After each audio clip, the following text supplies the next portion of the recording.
Today we're going to be learning how to complete the square.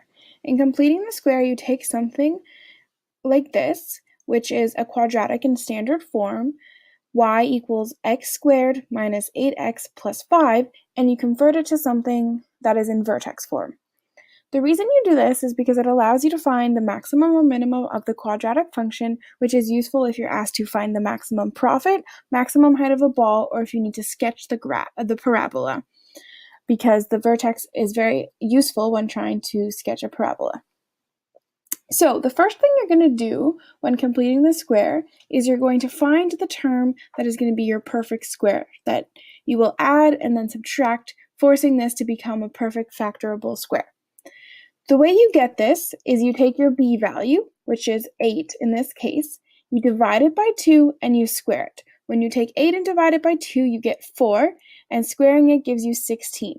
So 16 is going to be the term that we add and subtract to this x squared minus 8x plus 5, which will in turn give us a perfect square and allow us to factor this into the vertex form.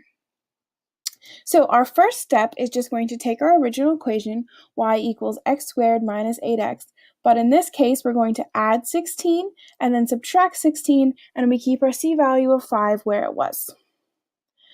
In the next step, we're going to write it out like this, y equals x squared minus 8x plus 16, and we take our negative 16 and our positive 5 and reduce it down here, giving us negative 11.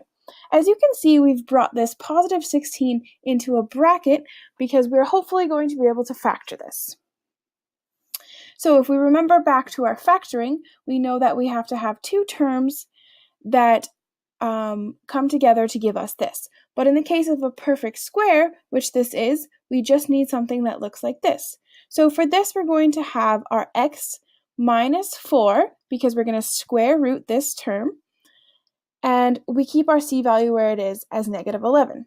So what we did here was we forced this to become a perfect square, and we just keep our c value. So when we square root 16, we get 4, which should be familiar from this step up here. And we know that we have a negative sign in here because we have a negative sign in front of the b. So at any time you're completing this square, you will square root this number to get you this piece here.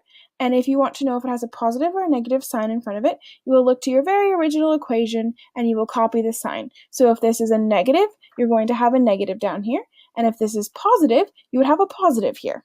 From this, we can see that our vertex will be 4 and negative 11. This comes from this being 4, and we remember that when it's inside the bracket, we use the opposite sign. So because this is negative 4, we're going to have this as positive 4 for our x value, and this stays the same as negative 11 for our y value.